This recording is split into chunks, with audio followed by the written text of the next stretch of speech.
La foule en délire, The Crowd Roars, un film américain de 1938 de Richard Thorpe.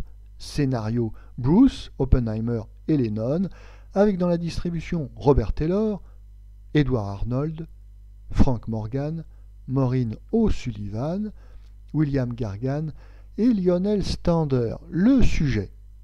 Un boxeur, interprété par Robert Taylor, apprend que les combats toujours victorieux d'un de ses rivaux sont dus en grande partie aux agissements d'un homme d'affaires qui le tient à sa merci pour une dette ancienne. Notre avis. Ce film de 1938 sur le monde de la boxe n'est pas un remake du film de 1932 de la Warner qui portait le même titre cependant et avec James Cagney en vedette principale. Non, il s'agit d'une histoire différente. Mais en revanche, ce film de 1938 fera bien l'objet d'un remake en 1947 sous le titre Killer McCoy avec Mickey Rooney. Dans les années 30 et dans l'après-guerre, la boxe est le sport le plus populaire auprès du public. On ne s'étonnera donc pas que les films de boxe constituent un sous-genre à part entière à Hollywood.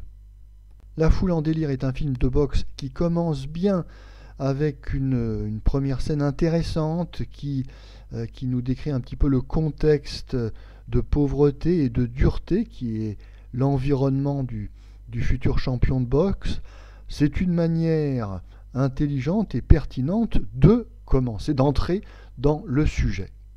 Mais malheureusement, très vite, on revient à une narration plus conventionnelle de ce qu'est la vie du boxeur, ses hauts, ses bas, ses amours difficiles.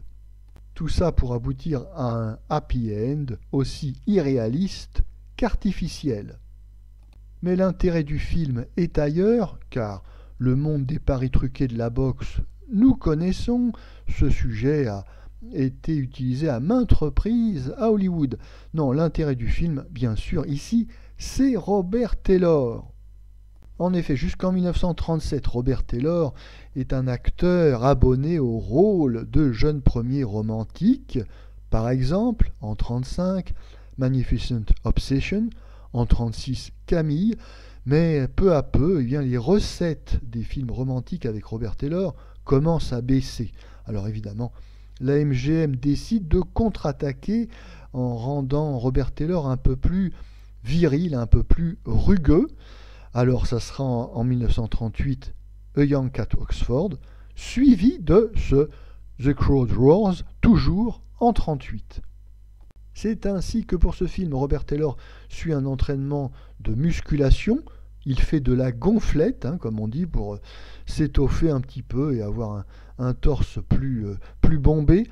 Alors, d'ailleurs, une grande partie de la publicité du film est faite sur le physique de Robert Taylor, qu'on verra dans ce film torse nu comme jamais, un peu velu, mais bon, apparemment les études de marché disaient que c'était bon pour le sex appeal de Robert Taylor, et l'analyse marketing a été pertinente puisque ce film connaîtra un réel succès commercial. Ce film viril fait peu de place aux personnages féminins.